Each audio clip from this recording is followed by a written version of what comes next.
Bonsoir à tous. À la une de ce journal, à peine installé, le nouveau directeur général des élections effectue une série de limogeages dans les structures clés de l'organisme en charge de la supervision des élections au Cameroun. Ce signe de rupture avec son prédécesseur n'a pas pour autant estompé la polémique autour de sa nomination et son mandat de 5 ans à la tête de l'ECAM. La société civile dénonce une violation flagrante de la loi portant code électoral. Explication à suivre à l'ouverture de ce journal. Malgré une situation économique et financière difficile, les entreprises camerounaises risquent de subir une plus grande pression fiscale en 2019 et pour cause, le gouvernement reconnaît l'urgence de mobiliser davantage de ressources financières pour affronter la crise économique et les crises sécuritaires qui se multiplient à travers le pays. Blanchi et innocenté devant le tribunal arbitral du sport, le colonel Kalkala Malboum peut se relancer dans la course à la présidence de l'association des comités olympiques et sportifs sur le continent africain. Il revient de loin. Le parcours et ce feuilleton judiciaire vécu depuis sa disqualification, on en parle dans la page sport du 20h.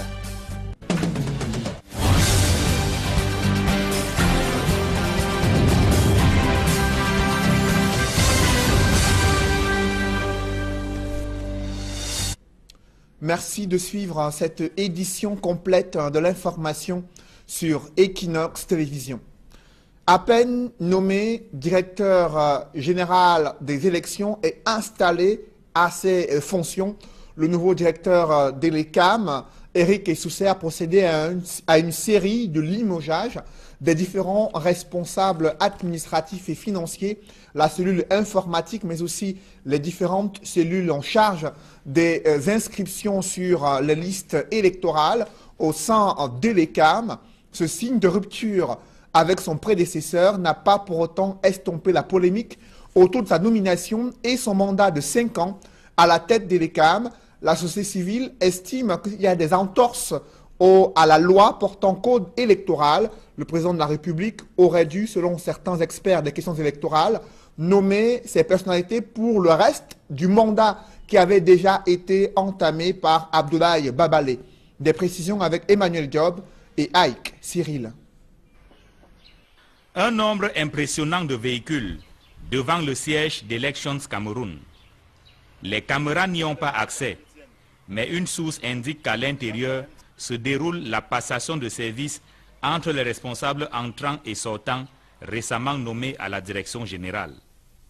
24 heures en effet après le limogeage du directeur des élections, d'autres têtes ont commencé à tomber à Elections Cameroun. M. Babalé avait son clan. Et si on lui reproche quand même des malversations financières, l'indication financière, pour ne pas le dire, il ne le fait pas seul. Il a un clan avec lequel il opère. Il est évident que lorsque Essousset arrive et qu'il est important pour lui de mettre d'abord de l'ordre sur la question financière, la gestion financière, il doit le faire avec des nouveaux hommes. Mais là, ça pose un problème de droit. Comme je l'ai dit sur le plan juridique, l'administration devrait pouvoir être, la continuité de l'administration devrait pouvoir être une réalité. Mais malheureusement, on voit que les administrations, le limogeage du directeur entraîne l'arrêt du fonctionnement de l'administration parce qu'on doit mettre ses propres hommes pour pouvoir faire des choses. Sont pour l'instant concernés par ces mouvements la division administrative et financière, la division de la communication et des relations publiques, la division de l'informatique, du fichier électoral et des statistiques, la division des opérations électorales et référendaires. Si le réseau de l'ex-directeur général est ainsi démantelé, il n'est pas exclu, pensent les experts, qu'une suite judiciaire soit réservée à Abdoulaye Babalé au regard des griefs portés contre lui par le Conseil électoral. Si on était dans un pays sérieux, il est évident qu'il va falloir faire un audit de la gestion de M. Babalé, et cet audit-là devrait nécessairement entraîner, pas seulement conduire non seulement aux conséquences administratives comme on a commencé à les voir, mais aux conséquences judiciaires, notamment le départ de M. Babalé vers la nouvelle université de Kodengui. Elections Cameroun traverse une énième zone de turbulence. Les décrets du président de la République portant nomination d'un nouveau directeur général et d'un nouveau directeur général adjoint n'arrangent pas la situation selon des experts. d'autant qu'ils violent eux-mêmes les textes en vigueur. M. Biya vient de faire les décrets 340 et 341 qui nomment le directeur et son adjoint et précise que ces personnes sont nommées pour une période de 5 ans. Bien entendu, il s'agit là de pourvoir au remplacement des personnes dont la vacance a été constatée du fait d'une part de faute lourde et d'autre part de nomination à un autre poste pour l'autre. Alors, de ce point de vue, la loi est claire. On ne pourvoit au remplacement que pour la durée du mandat restant. Et la durée pour M. Babal est de 3 ans et non de 5 ans. Donc, de ce point de vue, lorsqu'on peut se donner autant de liberté, y compris la plus haute autorité de l'État, sur la loi, alors on a des soucis à se faire sur le regard ou alors l'attitude que ces mêmes personnes auront sur le respect strict de la loi électorale elle-même. Après les sénatoriales du 25 avril dernier, Elekam est attendu sur pas moins de 4 autres fronts cette année. Au regard de la situation que traverse l'institution, pas sûr que le pari soit tenu. 3 semaines après des casses et déguerpissements forcés des petits commerçants, ils sont de retour sous les emprises de la route située au marché New Daido dans le 1er arrondissement de Douala. Ces commerçants qui justifient cette violation des injonctions de l'autorité administrative, évoquant le problème de recasement au sein du marché New Daido, un problème qui préoccupe les autorités locales, mais aussi les responsables de cet espace marchand. Reportage Mitterrand Dame et Xavier Foka. Il y a 3 semaines, les autorités administratives se sont engagées dans une lutte contre le désordre urbain au marché New Daido dans le 1er arrondissement de Douala. Tous les commerces installés en bordure de route ont été détruits et le sous-préfet s'était montré menaçant pour dissuader les déguerpis. Nous sommes arrivés ce matin parce que monsieur le préfet nous a instruit de revenir pour remettre de l'ordre dans cet espace marchand. Et des moyens ont été mis et nous sommes heureux d'avoir fait ce travail, d'avoir libéré l'entrée du marché. Aujourd'hui, des vendeurs de légumes frais et autres produits vivriers ont réinstallé des comptoirs de fortune en pleine chaussée. Malgré la violation de ces injonctions des autorités, ces commerçants tentent de se justifier. Parce qu'on n'a pas où aller. On nous demande d'aller dans le marché, il n'y a pas de place dans le marché. Parfois même quand tu parviens à trouver un comptoir, c'est un comptoir qui a fait 2 ans, 3 ans sans payer les quittances. On te demande de payer ces quittances-là avant de rester sur le comptoir. Et je n'ai pas le moyen pour faire tout ça, mon père. On devait nous détruire comme ça là et nous caser à quelque part. Ici, tout le monde est sur le qui-vive, redoutant la police. On fuit non, mon père, on va faire comment? On a peur de nous parce qu'ils vont arracher nos marchandises, lancer dans le camion, partir avec. Oui, on va fuir, non, on fait comment? Pour contrecarrer cette ligne de défense des commerçants, une commission a été chargée du dossier avec une feuille de route bien définie. Recenser les places à l'intérieur du marché New Daido qui peuvent, n'est-ce pas, résorber l'afflux des commerçants que vous avez constaté dehors. Ensuite, discipliner à l'intérieur, c'est-à-dire l'occupation rationnelle de l'espace et puis la salubrité pour qu'il y ait la fluidité et pour accueillir tout le monde dans le marché. Cependant, des petits commerçants contestent le site de recasement vers lequel ils sont orientés. Alors non, il y a un gars de vieux fait là-bas. Il y a le vieux fait. On va où? C'est qui? Le camion à 2 h du matin, tu vas voir le camion où? C'est enclavé. Tu vas peindre, tu rentres à 2 h du matin, tu vas vendre les légumes où? Tu vas vendre le plantain où? Tu vas vendre le plantain où? Il y a l'inondation. Sa inondation, c'est que moi-même je suis déjà là-bas. Les commerçants doivent encore patienter jusqu'au 4 juin 2018, date à laquelle cette commission est censée achever sa mission et rendre compte à qui de droit. Au lendemain de la pluie qui a causé des inondations dans la cité capitale, les habitants redoutent des intempéries. À la poste centrale, les populations dénoncent la qualité des travaux de canalisation du Fundi, dont la montée des eaux rend le centre-ville impraticable du côté de Yaoundé. Emmanuel Diop et Aïk Cyril. La vie a repris son cours normal dans la cité capitale. Au lieu dit poste central, les populations vaquent à leurs occupations habituelles. Mais elles n'ont pas oublié la pluie de la veille qui a inondé le centre-ville de Yaoundé. Vraiment, ça ne vaut même pas la peine de rester, c'est la poste centrale. Ça fait depuis des années, un petit plus seulement, l'eau commence à descendre, ça envahit, ça emporte même souvent les gens. Parce que la lutte de l'eau est forte. On souffre trop aussi avec l'inondation. Un petit plus seulement, parce que tout le bal est bouché. Même hier, il n'y a pas moyen avec l'eau pour traverser. La cause des inondations en plein cœur de la cité capitale, c'est la montée des eaux de la rivière Fundi lorsque la pluie tombe. Il y a quelques semaines pourtant, et comme il est d'ailleurs de coutume à l'approche de la saison pluvieuse, des travaux étaient menés ici, question d'élargir le lit d'une Fundi. Mais rien n'y a fait. La qualité des travaux est désormais remise en question. Nous devons revoir la manière dont les travaux sont faits ici au niveau de cette ville, surtout concernant le fleuve Fundi. Et également voir est-ce que les moyens sont vraiment mis en place pour éviter des prochaines inondations. Donc c'est cela, voir le travail qui est fait et les moyens, comment est-ce que ces travaux sont faits. La poste centrale à Yaoundé, c'est le cœur de la ville. Plusieurs administrations ont leur siège ici, notamment la Cameroun Telecommunications, la Trésorerie générale, la cathédrale Notre-Dame des Victoires, l'immeuble de l'émergence, anciennement appelé immeuble de la mort, qui abrite plusieurs départements ministériels, la poste elle-même, la SNI, la Société de recouvrement des créances du Cameroun, qui jouxte la rivière Fundi, pour ne citer que ces quelques administrations. Mais c'est paradoxalement ici, au cœur de la ville, que les populations vivent la pire des misères lorsque la pluie s'annonce. Vraiment, c'est très désolant. C'est plus comme macabre d'être dans un pays comme celui-ci où on est dans le plus grand carrefour carrément, la capacité capitale, et on se trouve avec des phénomènes tels que des inondations. On était censé prendre des mesures pour qu'à la longue, avec les plans de tarification, les tracements de la ville, pour ne pas en arriver là. Quand vous arrivez par exemple dans un bus comme celui-là qui est celui du Fundi et qu'on nous dise que les eaux qui inondent la poste sortent carrément de ce bus, ça veut dire qu'on n'a pas fait la buse suffisamment profonde. Et là, ça pose un problème. Les autorités semblent dépassées par la montée des eaux du Fundi à la moindre goutte de pluie.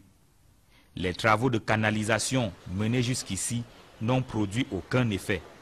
Résultat des courses, les populations vivent un cauchemar lorsqu'il pleut dans la cité capitale. Je vous le disais en titre, le gouvernement reconnaît que la pression fiscale exercée ces dernières années est liée à l'urgence de mobiliser des ressources financières pour combler les tensions de trésorerie et affronter les crises économiques et sécuritaires qui secouent le Cameroun. Le ministre des Finances a néanmoins fait des promesses au secteur privé sur la nécessité de mettre en œuvre de nouvelles plateformes de dialogue et de concertation en vue d'améliorer la politique fiscale afin qu'elle favorise le développement des petites et moyennes entreprises au Cameroun. Reportage Auréal Toumi. Le climat des affaires au Cameroun fait peur à de nombreux investisseurs.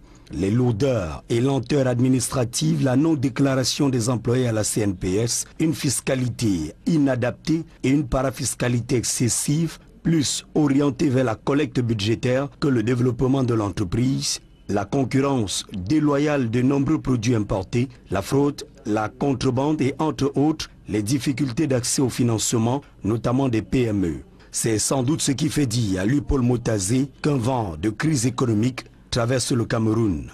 L'une des solutions à la crise, c'est d'assurer un recouvrement plus conséquent des recettes non déclarées. Pour le ministre des Finances, l'assainissement du climat des affaires passe par des préalables.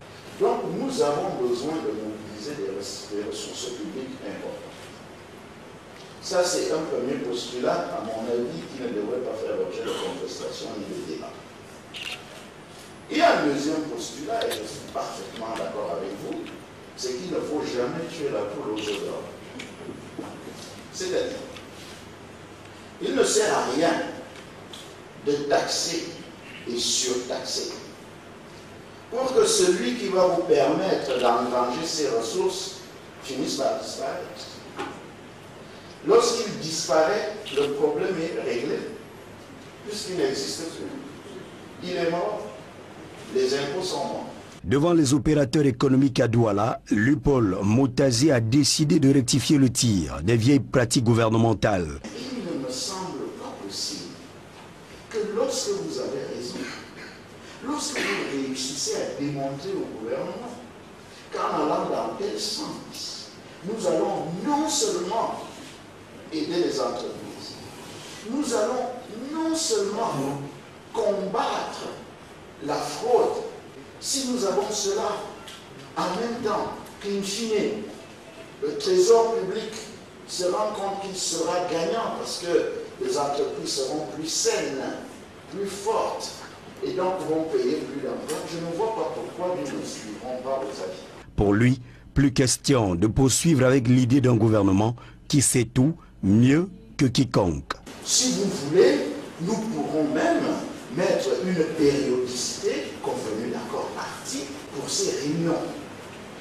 Et je me propose, si vous en avez convenance, effectivement, que les comptes rendus ou alors le résumé des comptes rendus soient tout le temps adressés au Premier ministre et soient compris comme point à l'ordre du jour de chaque session du Cameroun Business Forum. Au terme de sa visite au groupement interpatronal du Cameroun et dans quelques entreprises de la ville de Douala, Lupoll Motazi a exhorté les opérateurs économiques et les hommes d'affaires à se soumettre aux obligations juridiques, fiscales et sociales. Malgré la crise humanitaire vécue dans plusieurs localités en proie à des violences meurtrières à l'extrême nord, mais aussi dans les régions du nord-ouest, du sud-ouest et à l'est du pays, le gouvernement se montre optimiste sur les mesures mises en œuvre pour garantir la sécurité alimentaire au Cameroun. On fait le point avec Guy Zogo dans ce reportage. Aucune région du Cameroun ne se trouve présentement en situation de famine. Le ministre de l'Agriculture s'est voulu affirmatif lors de la présentation de la situation de la sécurité alimentaire au Cameroun qui a eu lieu à Yaoundé. Tout au plus, il a concédé quelques difficultés. Le Cameroun fait face à une combinaison de facteurs d'insécurité alimentaire. Ces facteurs sont principalement les effets néfastes des changements climatiques, l'insécurité transfrontalière, l'augmentation du nombre de réfugiés et de déplacés internes qui sont victimes des exactions de Boko Haram et de la guerre en Centrafrique, la République centrafricaine, l'instabilité des revenus et la précarité des moyens d'existence des populations. Il y a également cette évasion de denrées alimentaires vers les pays voisins et cette action des spéculateurs de tous bords. Mais selon lui, le gouvernement travaille de concert avec les partenaires internationaux à les résorber. Face à cette situation qui touche à la vie des populations au quotidien, le gouvernement, à travers le ministère de l'Agriculture et du Développement rural en particulier, avec l'appui des partenaires techniques et financiers, a entrepris de suivre régulièrement l'état de la sécurité alimentaire pour permettre que puissent être prises des décisions appropriées et mener des actions pertinentes. Mais dans le détail, la présentation de l'enquête de terrain révèle que des 4 régions analysées pour la période courante, soit mars, avril et mai, à savoir l'extrême nord, le nord, l'Adamawa et l'est, la situation reste préoccupante dans certains départements de l'extrême nord, en l'occurrence le Logon et Chari, le Mayo Danaï et le Mayo Sava. Si la période examinée porte sur un total de 9 millions de personnes, les évaluateurs estiment pour la période à venir, qui va courir de juin-juillet jusqu'en août, que le gouvernement doit prendre des mesures.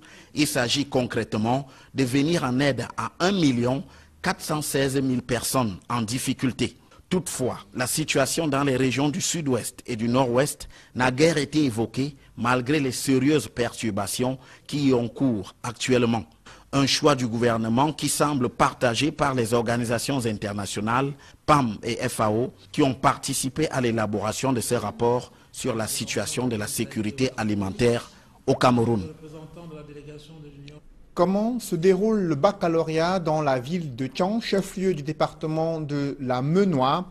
Là-bas, les forces de l'ordre ont quadrillé les centres d'examen pour assurer la sécurité des candidats en raison de la proximité de cette ville avec les localités des régions du sud-ouest et du nord-ouest, là où le pic des tensions a été enregistré ces dernières semaines. Leclerc Sakem et Kediara. Les examens officiels dans la ville de Tchon se déroulent sous haute disposition sécuritaire due à la situation qui prévaut dans les régions voisines, mais également à la présence dans la ville des élèves en provenance du Lébialem. Au lycée bilingue de Tchon, par exemple, les premières journées jouissent dans l'ensemble d'un rapport favorable. Pour le moment, je peux vous rassurer que tout se passe très bien. Il n'y a pas d'anécroche, il n'y a pas de perturbation. Quelques candidats ont été un peu frileux, je crois que c'est le stress de l'examen. Mais ils ont très vite été calmés et ramenés à de meilleurs sentiments. Mais si, petit incident, je peux dire, qui nous apparaît un tout petit peu laborieux, c'est l'orientation des candidats. Nous abritons 3 examens. Il y a déjà le baccalauréat, l'enseignement secondaire général, il y a le GCE, et il y a des candidats qui nous viennent du Lébialem, qui ont pu être casés à ce niveau-ci. Ça fait donc un petit dérangement en termes d'identification, d'orientation, mais tout a été très bien maîtrisé. Les élèves du département du Lébialem, 171 au total, sont bien présents en salle.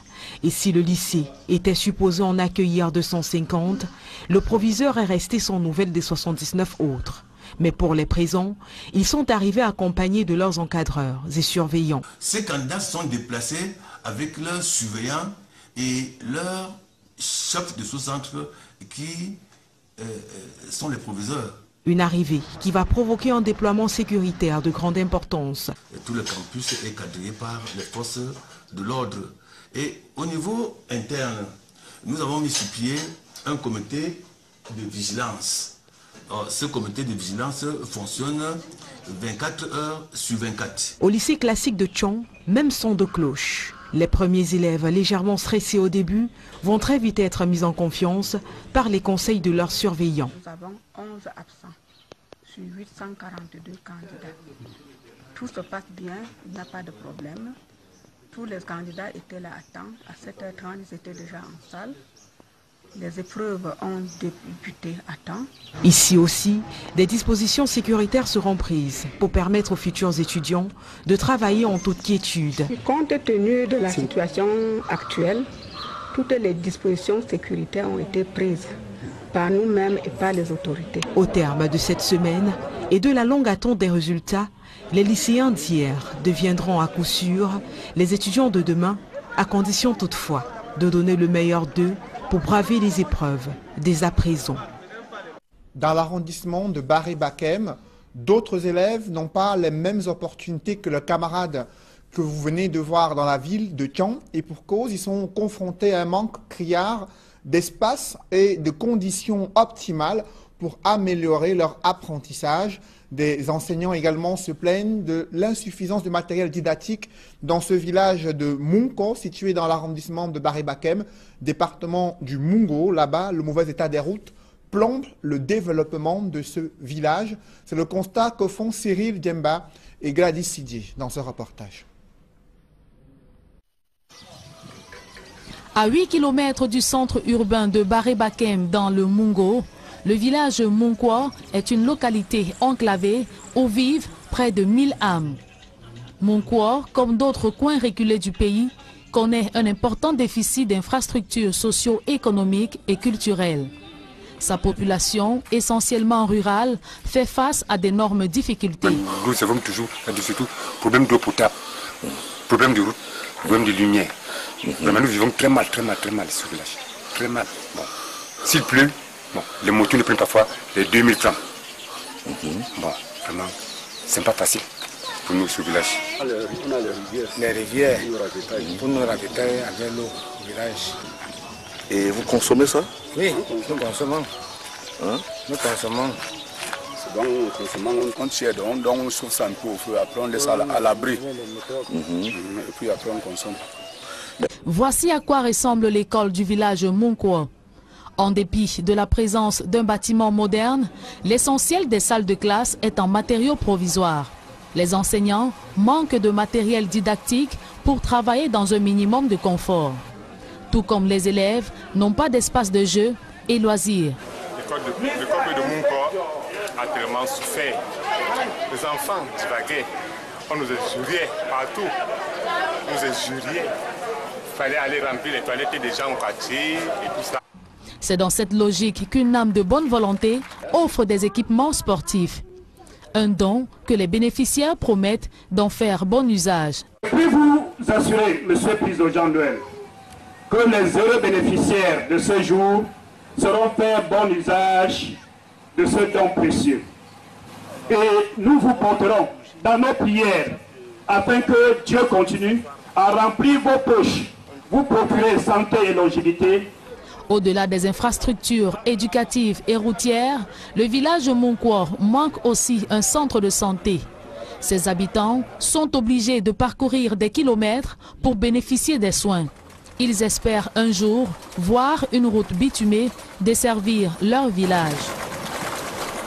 Après ce reportage de Cyril Diemba et Julienne Berthe-Bissaye sur les conditions de vie à Monkwa dans l'arrondissement de Bari-Bakem, je vous invite à présent à découvrir une autre réalité dans le département du Mungo, cette fois-ci à Melan, où plusieurs établissements scolaires publics se sont retrouvés sinistrés après une tornade qui est intervenue en fin de semaine dernière. Les autorités locales ont entrepris de pouvoir réhabiliter ces salles de classe à Melan et les populations ont pu apprécier cette initiative. Un grave accident de la circulation est survenu à Tchang, non loin de la gare routière. Un bus gros porteur roulant à vive allure a mal négocié un virage, le système de freinage étant défaillant. Ce bus gros porteur a foncé tout droit vers une boutique et le bilan est assez lourd. 5 personnes ont été tuées lors de cet accident. Le récit est fait avec Leclerc Sakem et Flavien Valondongo. C'est dans un marché de la ville de Tchang que ce gros porteur a achevé sa course. Parti du nord-ouest pour le sud-ouest, en passant par le département de la Ménois. 5 personnes sur les 70 que transportait le véhicule ont trouvé la mort. 4 passagers sur le coup et 1 sur le chemin de l'hôpital après le drame. La victime qui fait le point révèle que le véhicule qui roulait à vive allure a perdu son système de freinage et s'est retrouvé à cet endroit. Dans cette course folle, le gros porteur de Mogam Voyage a terrassé les poteaux électriques avant de se retrouver dans une boutique du marché Baleving à Tchang.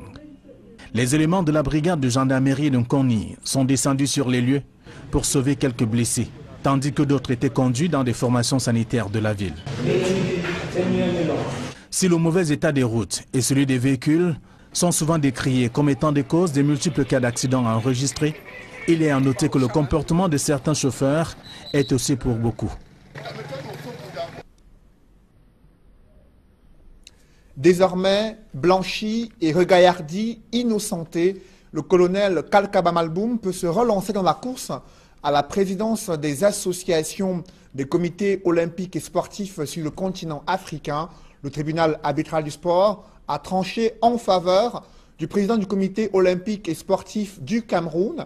Il revient d'un long feuilleton judiciaire disqualifié depuis près d'1 an et parfois menacé au Cameroun. Le récit de ce feuilleton judiciaire avec Sylvestre Hippolyte Zangao. Après 1 an de relations tendues avec l'ACNOA, Ahmad Kalkaba Malboum, le président du comité national olympique et sportif du Cameroun, qui n'a jamais baissé les bras face à ce qu'il a toujours qualifié de disqualification illégale de sa candidature, vient d'être blanchi par le tribunal arbitral du sport. Tout a commencé en mai 2017, lorsqu'en marge de l'Assemblée générale élective de l'Association des comités nationaux olympiques d'Afrique, Ahmad Kalkaba Malboum, candidat à la présidence de cette association, est disqualifié pour des raisons éthiques. Lansana Palenfo, le président sortant et candidat à sa propre succession, l'accuse d'avoir reçu du gouvernement camerounais un appui financier pour sa campagne, ce qui est contraire aux règles électorales de l'ACNOA. Dans la foulée, certaines sources font croire que cette disqualification d'Ahmad Kalkaba Malboum entraîne aussi sa suspension dans ses fonctions de président du comité national olympique et sportif du Cameroun. Il décide alors de contre-attaquer en allant au tribunal arbitral du sport à Lausanne en Suisse, alors que sa plainte est examinée par les juges du TAS en novembre 2017. Contre toute attente, une partie des délégués de l'Assemblée générale de l'Association des comités nationaux olympiques d'Afrique conteste la victoire de l'Ivoirien, Lansana Palinfo. Il commence alors à se dessiner un air de la réhabilitation de la candidature d'Ahmad Kakaba Malboum. Mais sur place au Cameroun, l'aide qu'il attend ne vient toujours pas. Même le ministre des Sports et de l'Éducation physique, Pierre Ismaël Bidongpat, se désolidarise presque de lui, en hésitant de lui donner le feu vert pour l'organisation des Dixiades. Le 25 mai dernier, le TAS qui n'a rendu sa décision publique que le 29 mai a donné raison à Ahmad Kakaba Malboum, qui peut à nouveau se porter candidat à la présidence de l'ACNOA. Mesdames, Messieurs, c'est la fin de ce journal. Merci de l'avoir suivi. Je vous souhaite une bonne soirée sur Equinox Télévision.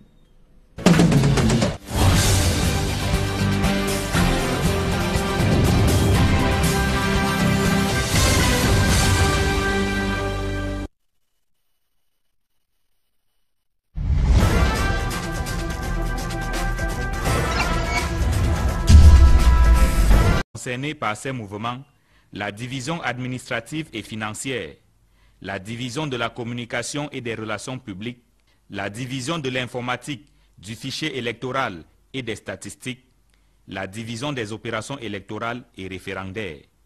Si le réseau de l'ex-directeur général est ainsi démantelé, il n'est pas exclu, pensent les experts, qu'une suite judiciaire soit réservée à Abdoulaye Babale au regard des griefs portés contre lui par le Conseil électoral.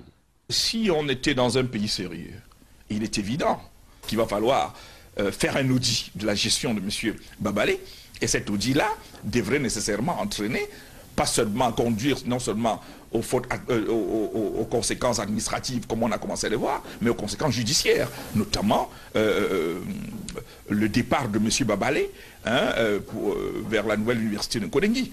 Elections Cameroun traverse une énième zone de turbulence. Les décrets du président de la République portant nomination d'un nouveau directeur général et d'un nouveau directeur général adjoint n'arrangent pas la situation selon des experts, d'autant qu'ils violent eux-mêmes les textes en vigueur. M. Biya vient de faire les décrets 340 et 341 qui nomment le directeur et son adjoint et précise que ces personnes sont nommées pour une période de 5 ans. Bien entendu, il s'agit là de pourvoir au remplacement des personnes dont la vacance a été constatée du fait d'une part de faute lourde et d'autre part de nomination à un autre poste pour l'autre. Alors, de ce point de vue, la loi est claire. On ne pourvoit au remplacement que pour la durée du mandat restant. Et la durée pour M. Babale est de 3 ans et non de 5 ans. Donc, de ce point de vue, lorsqu'on peut se donner autant de liberté, y compris la plus haute autorité de l'État, sur la loi, alors on a des soucis à se faire sur le regard ou alors l'attitude que ces mêmes personnes auront sur le respect strict de la loi électorale elle-même. Après les sénatoriales du 25 avril dernier, Elecam est attendu sur pas moins de 4 autres fronts cette année. Au regard de la situation que traverse l'institution, pas sûr que le pari soit tenu. 3 semaines après des casses et déguerpissements forcés des petits commerçants, ils sont de retour sous les emprises de la route située au marché New Daido dans le 1er arrondissement de Douala. Ces commerçants qui justifient cette violation des injonctions de l'autorité administrative, évoquant le problème de recasement au sein du marché New Daido, un problème qui préoccupe les autorités locales, mais aussi les responsables de cet espace marchand. Reportage Mitterrand Dame et Xavier Foucault. Il y a 3 semaines, les autorités administratives se sont engagées dans une lutte contre le désordre urbain au marché New Daido dans le 1er arrondissement de Douala. Tous les commerces installés en bordure de route ont été détruits et le sous-préfet s'était montré menaçant pour dissuader les déguerpis. Nous sommes arrivés ce matin parce que monsieur le préfet nous a instruit de revenir pour remettre de l'ordre dans cet espace marchand. Et des moyens ont été mis et nous sommes heureux d'avoir fait ce travail, d'avoir libéré l'entrée du marché. Aujourd'hui, des vendeurs de légumes frais et autres produits vivriers ont réinstallé des comptoirs de fortune en pleine chaussée. Malgré la violation de ces injonctions des autorités, ces commerçants tentent de se justifier. Parce qu'on n'a pas où aller. On nous demande d'aller dans le marché, il n'y a pas de place dans le marché. Parfois même quand tu parviens à trouver un comptoir, c'est un comptoir qui a fait 2 ans, 3 ans sans payer les quittances. On te demande de payer ces quittances-là avant de rester sur le comptoir. Et je n'ai pas le moyen pour faire tout ça, mon père. On devait nous détruire comme ça là et nous caser à quelque part. Ici, tout le monde est sur le qui-vive, redoutant la police. On fuit, non, mon père, on va.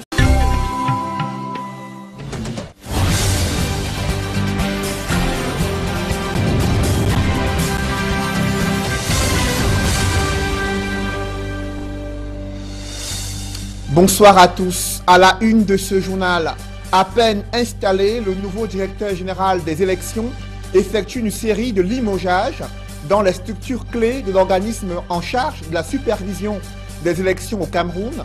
Ce signe de rupture avec son prédécesseur n'a pas pour autant estompé la polémique autour de sa nomination et son mandat de 5 ans à la tête des l'ECAM. La société civile dénonce une violation flagrante de la loi portant code électoral. Explication à suivre à l'ouverture de ce journal.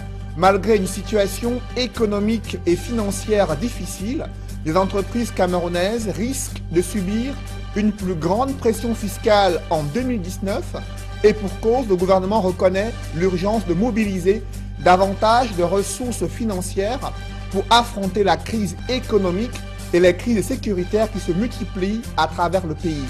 Blanchi et innocenté devant le tribunal arbitral du sport, le colonel Kalkaba Malboum peut se relancer dans la course à la présidence de l'association des comités olympiques et sportifs sur le continent africain. Il revient de loin. Le parcours et ce feuilleton judiciaire vécu depuis sa disqualification, on en parle dans la page sport du 20h.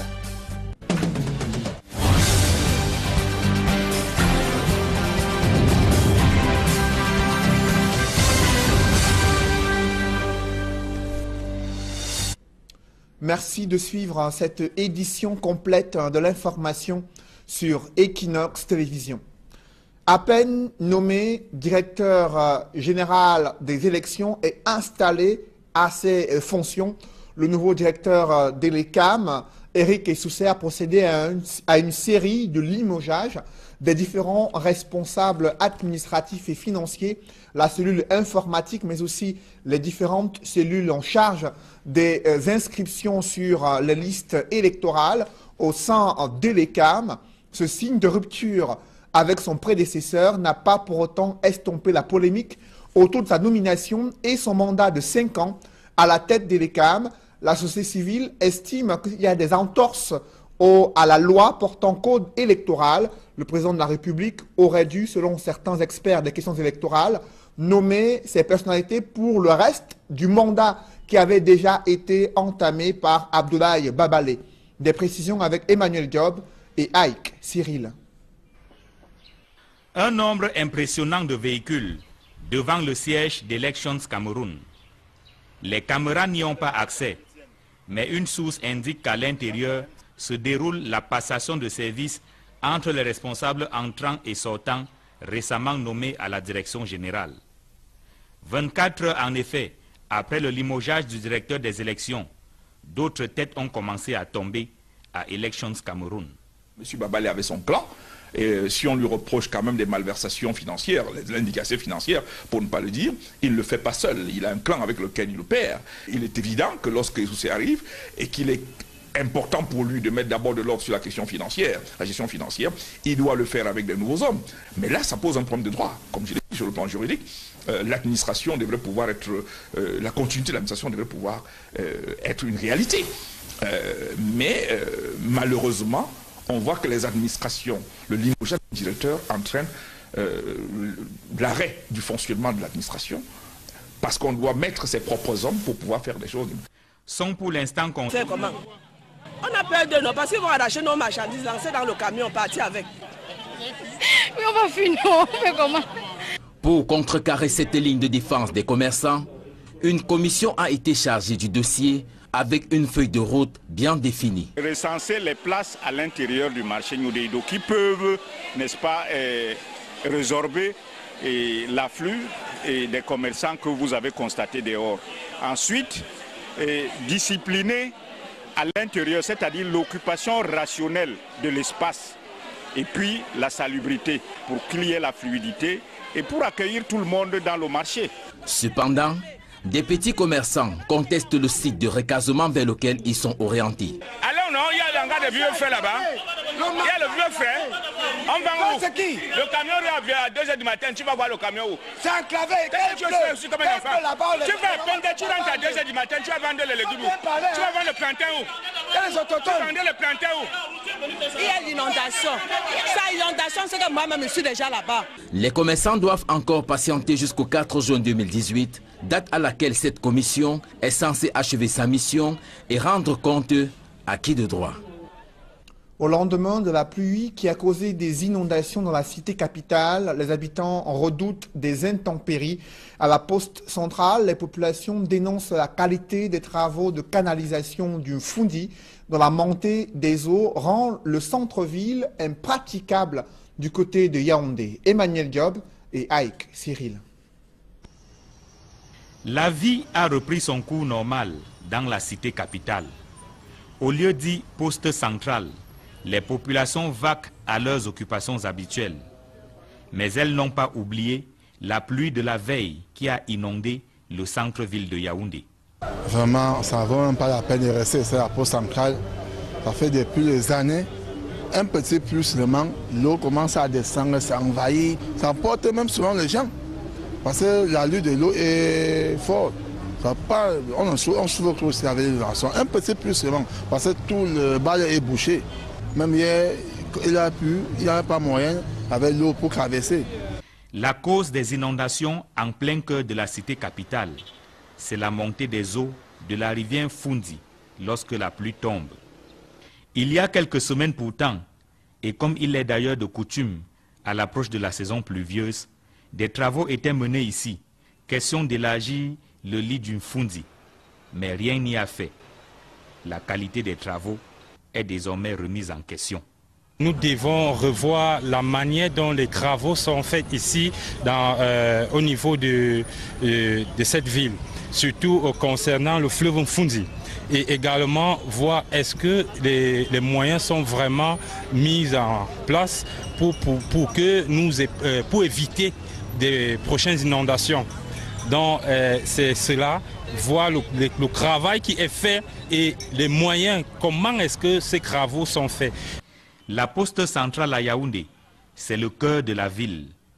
Plusieurs administrations ont leur siège ici, notamment la Cameroun Telecommunications, la Trésorerie générale, la cathédrale Notre-Dame des Victoires, l'immeuble de l'émergence, anciennement appelé immeuble de la mort, qui abrite plusieurs départements ministériels, la poste elle-même, la SNI, la Société de recouvrement des créances du Cameroun, qui jouxte la rivière Fundi, pour ne citer que ces quelques administrations. Mais c'est paradoxalement ici, au cœur de la ville, que les populations vivent la pire des misères lorsque la pluie s'annonce. Vraiment, c'est très désolant. C'est plus comme macabre d'être dans un pays comme celui-ci où on est dans le plus grand carrefour carrément, la capacité capitale, et on se trouve avec des phénomènes tels que des inondations. On était censé prendre des mesures pour qu'à la longue, avec les plans de tarification, les tracements de la ville, pour ne pas en arriver là. Quand vous arrivez par exemple dans un bus comme celui-là qui est celui du Fundi et qu'on nous dise que les eaux qui inondent la poste sortent carrément de ce bus, ça veut dire qu'on n'a pas fait la buse suffisamment profonde. Et là, ça pose un problème. Les autorités semblent dépassées par la montée des eaux du Fundi à la moindre goutte de pluie. Les travaux de canalisation menés jusqu'ici n'ont produit aucun effet. Résultat des courses, les populations vivent un cauchemar lorsqu'il pleut dans la cité capitale. Je vous le disais en titre, le gouvernement reconnaît que la pression fiscale exercée ces dernières années est liée à l'urgence de mobiliser des ressources financières pour combler les tensions de trésorerie et affronter les crises économiques et sécuritaires qui secouent le Cameroun. Le ministre des Finances a néanmoins fait des promesses au secteur privé sur la nécessité de mettre en œuvre de nouvelles plateformes de dialogue et de concertation en vue d'améliorer la politique fiscale afin qu'elle favorise le développement des petites et moyennes entreprises au Cameroun. Reportage Auréal Toumi. Le climat des affaires au Cameroun fait peur à de nombreux investisseurs. Les lourdeurs et lenteurs administratives, la non-déclaration des employés à la CNPS, une fiscalité inadaptée et une parafiscalité excessive, plus orientée vers la collecte budgétaire que le développement de l'entreprise, la concurrence déloyale de nombreux produits importés, la fraude, la contrebande et entre autres, les difficultés d'accès au financement, notamment des PME. C'est sans doute ce qui fait dire à Luipol Motazé qu'un vent de crise économique traverse le Cameroun. L'une des solutions à la crise, c'est d'assurer un recouvrement plus conséquent des recettes non déclarées. Pour le ministre des Finances, l'assainissement du climat des affaires passe par des préalables. Donc nous avons besoin de mobiliser des ressources publiques importantes. Ça c'est un premier postulat, à mon avis, qui ne devrait pas faire l'objet de contestation ni de débat. Il y a un deuxième postulat, et je suis parfaitement d'accord avec vous, c'est qu'il ne faut jamais tuer la poule aux œufs d'or. C'est-à-dire, il ne sert à rien de taxer et surtaxer pour que celui qui va vous permettre d'engranger ces ressources finisse par disparaître. Lorsqu'il disparaît, le problème est réglé, puisqu'il n'existe plus. Il est mort, les impôts sont morts. Devant les opérateurs économiques à Douala, Luipol Motazé a décidé de rectifier le tir des vieilles pratiques gouvernementales. Il ne me semble pas possible que lorsque vous avez raison, lorsque vous réussissez à démontrer au gouvernement qu'en allant dans tel sens, nous allons non seulement aider les entreprises, nous allons non seulement combattre la fraude. Si nous avons cela, en même temps qu'in fine, le trésor public se rend compte qu'il sera gagnant parce que les entreprises seront plus saines, plus fortes et donc vont payer plus d'impôts. Je ne vois pas pourquoi nous ne suivrons pas vos avis.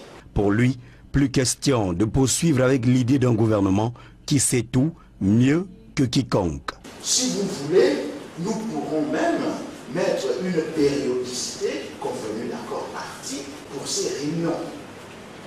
Et je me propose, si vous en avez convenance, effectivement, que les comptes rendus ou alors le résumé des comptes rendus soient tout le temps adressés au Premier ministre et soient compris comme point à l'ordre du jour de chaque session du Cameroun Business Forum. Au terme de sa visite au groupement interpatronal du Cameroun et dans quelques entreprises de la ville de Douala, Luipol Motazé a exhorté les opérateurs économiques et les hommes d'affaires à se soumettre aux obligations juridiques, fiscales et sociales. Malgré la crise humanitaire vécue dans plusieurs localités en proie à des violences meurtrières à l'extrême nord, mais aussi dans les régions du nord-ouest, du sud-ouest et à l'est du pays, le gouvernement se montre optimiste sur les mesures mises en œuvre pour garantir la sécurité alimentaire au Cameroun. On fait le point avec Guy Zogo dans ce reportage. Aucune région du Cameroun ne se trouve présentement en situation de famine. Le ministre de l'Agriculture s'est voulu affirmatif lors de la présentation de la situation de la sécurité alimentaire au Cameroun qui a eu lieu à Yaoundé. Tout au plus, il a concédé quelques difficultés. Le Cameroun fait face à une combinaison de facteurs d'insécurité alimentaire. Ces facteurs sont principalement les effets néfastes des changements climatiques, l'insécurité transfrontalière, l'augmentation du nombre de réfugiés et de déplacés internes qui sont victimes des exactions de Boko Haram et de la guerre en Centrafrique, en République centrafricaine, l'instabilité des revenus et la précarité des moyens d'existence des populations. Il y a également cette évasion de denrées alimentaires vers les pays voisins et cette action des spéculateurs de tous bords. Mais selon lui, le gouvernement travaille de concert avec les partenaires internationaux à les résorber. Face à cette situation qui touche à la vie des populations au quotidien, le gouvernement, à travers le ministère de l'Agriculture et du Développement rural en particulier, avec l'appui des partenaires techniques et financiers, a entrepris de suivre régulièrement l'état de la sécurité alimentaire pour permettre que puissent être prises des décisions appropriées et menées des actions pertinentes.